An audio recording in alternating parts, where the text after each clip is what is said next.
So my last video, I told you guys I was about to have an HSG.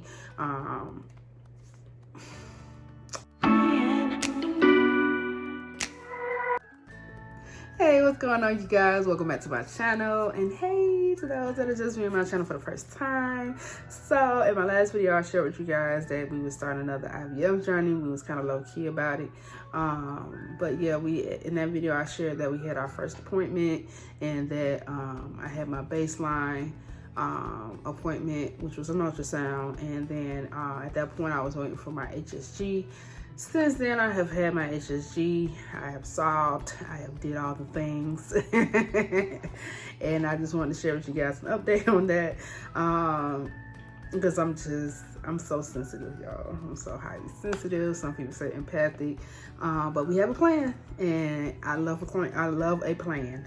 So for those that are in this journey, like, for me, having a plan helps me to kind of just get my emotions together, keep them under control, because I'm like, I can focus on what's next instead of what's now. And so a plan is very much something that I need to have in place. But nonetheless, yeah, so my last video, I told you guys I was about to have an HSG. It didn't hurt at all. Well, it was kind of, it did a little, it wasn't pain. It was just crampy and annoying. So the last time it was pain because, again, my tubes were blocked. So this time I don't have my left tube, and my right tube, you know, she wasn't trying to push the dye through it to open up my tube. So nonetheless, my right tube is swollen. My right tube has a sac of fluid in it, and my right tube needs to be removed. Definitely was not the outcome I was hoping for, because, you know, with my tube, I was holding on to hope that I could one day naturally just sporadically get pregnant.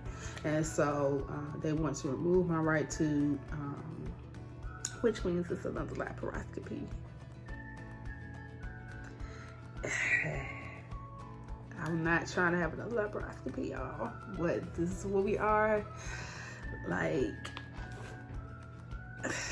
I was really annoyed, but then I just kind of thought about it, like, when I'm 90, none of this will make any difference. Like, I try to think, like, I try to have my little way of getting through my mind, you know what I'm saying? Like, I'm like, when I'm 90, none of this will make a difference. So I'm like, in short, like, this is something that affects me now, but in years to come, like, when my kids are like 10, 11, 12, like, you only get this part of your life to have kids. Like that's like bananas. Like, you only get one season in your life to have kids. So, you know, whatever I gotta go through this season of my life is just what it is. I try not to think about it too much, because then I get emotional and get overwhelmed. But I'm not the type of person that just act like it don't exist. Like, I try to acknowledge things, process it, but not drown in my tears and drown in whatever going on. But I do try to acknowledge it, process it, and move forward, because you don't want to get stuck in the crying phase, because then you can slip into depression and all that stuff. And everybody processes this journey how they do. Some people be like, hey, it is what it is, and I move forward. But and then some people like, I need to sob it out, I need to get it. You know, either way, however you process it, however you get through it, as long as you get through it. You know, a lot of times I see some of these groups and people like, it's not that big of a deal to go through this. And you don't get to tell people how, like, to process their feelings. So I'm just gonna put that out there. How you process it, you know, kudos to you, dap up to you, but don't dig on somebody else on how they process things. And they have the right to process things the way they have the right, and you have the right to just kind of like scroll past it if that's not something that you can relate to. But I'm gonna put that out there, and I'm gonna move forward. But yeah, I did cry it out because I did not want to hear that I needed another laparoscopy. That's another surgery. And I already had a C-section. I already had a laparoscopy. I already got 4 incisions in my stomach. And now they're gonna have to open up them same incisions and go back in and do another laparoscopy. But definitely not trying to have that done, but it is what it is. So we're gonna move forward with IVF in April, which is the retrieval part. And we were trying to shoot for March because my husband is the one working at the job with the infertility benefits or the fertility benefits, and he's just over it. He's over that job, and he was like, let's just go ahead and get it done so I can start looking for something else. But anyway, we wasn't able to get everything we needed to get done, which was the authorization from the fertility company to the clinic, and like when we made the decision, like literally we made that decision on Friday and upflow started on Monday. So that's just, just put that out there how quick like that was shut down. And so I'm kind of glad that we're waiting till April, because I just needed some time to process and just like reset. And I needed some time to get comfortable in my BMI, because my BMI was a slight concern when it comes to anesthesia for the retrieval. So that gives me time to continue my weight loss journey and to get comfortable within my BMI, so that that is not an issue when we, go through retrieval. After the retrieval, we're gonna have a laparoscopy, which will put me about May, June-ish, and then I'm gonna have another hysteroscopy, because I stand by it. In my last journey, like the hysteroscopy, man, it tilled the ground. That's how I look at it, like till that ground for that baby there. But and so we're gonna do another hysteroscopy probably about August area, and then the transfer, which I was shooting for anyway, for September, October. So it worked out. That's just what we're gonna do. And I'm hoping that my AMH, I didn't share, I shared with you, I shared on TikTok. If you guys follow me on TikTok, I had my little breakdown. But nonetheless, my AMH is 0.7, which is like crazy to me, because my AMH 3 years ago, well, that's 4 years ago now, when we first started this journey, was nowhere near that. So I'm like, why did it decline? I'm looking so ashy. I'm like, why did it decline so drastically? Like, did I miss something? And so when we first started this journey, I was like the IVF part of it, I was 32, 33. No, I'm 33. And now I'm 36. So my AMH literally went from like 4, maybe 3, I think it was a 3.8 to like a 0.7, like in a matter of 3 or 4 years. That's crazy to me. And where she said that is low. She has worked with couples that have had great success with that number. It's still crazy to me that my AMH dropped that low. Am I 36? I'm 36. Yes, I'll be 37 this year. Okay. I'm getting to that age where you gotta remember your own age. I'll be 37 this year. So it's crazy to me how my AMH has dropped that drastically. And so she's like, you don't want to prolong it, because, we don't know what rate it's dropping, what it would look like next year, what it would look like in a few months. So I'm like, oh my gosh, like I was a mess. Like I was crying all over the place, because that is just not the news, that I need to get my right tube removed, and my AMH is just like plummeting. Like, what is life?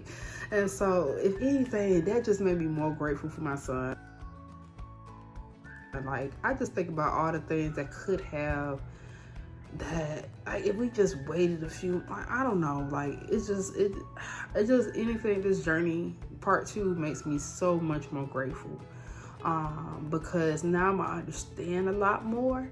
And it's like, just pregnancy itself is a miracle, and like IVF is a miracle and a miracle. Like, pregnancy itself, you gotta have the right days, the right time, the right amount, the ovulating on the right day. And like, that's a miracle that you can hit that day and that time in itself. And so when you talk about IVF, like no tubes, no way to, like, it's just all like, it's mind blowing to me, y'all. It blows my mind. And anything this go around makes me more grateful. Not that I wasn't already, but it just increased my gratitude for my son. This go around, I want to share more of how I get through it, the mindset, setting boundaries with my mind, setting boundaries with my family and friends.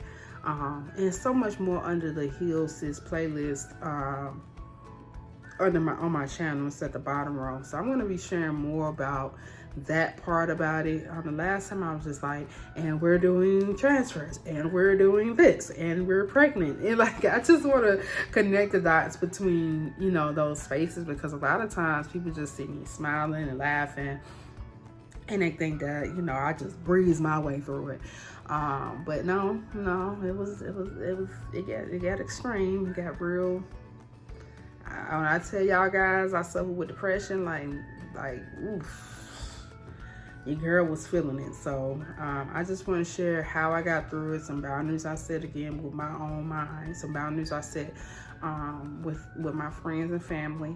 And this go around, I'm doing it with my child. And I'm like, how is that going to look with a laparoscopy? And I'm trying to heal with my now 10-month-old, almost 11-month-old on the 10th of March. And he'll be 1 on April the 10th. And so that, like, oh my gosh, I can't.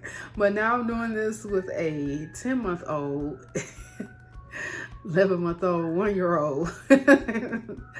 And how this looks a marriage. Like, we've been married for going on 17 years this year. Like, that blows my mind. Like, me and my husband be married for 17 years this year. Like, from 3rd grade to high school to like now. Like, what is life? I don't even feel like I am that old. But yeah, so 17 years of marriage, how that takes a toll on your marriage, struggling with IVF. And just whatever nuggets I drop, y'all can pick up.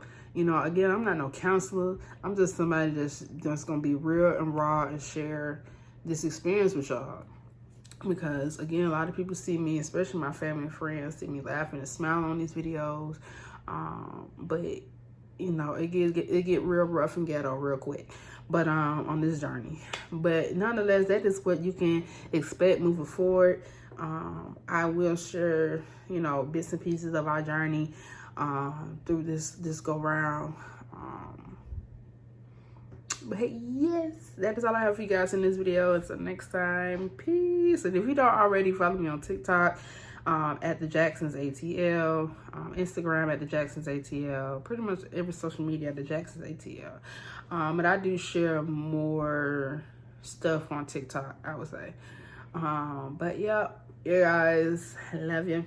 Thank you for following along and your support and your love and just reaching out when y'all guys don't see me for a while. But yep, peace.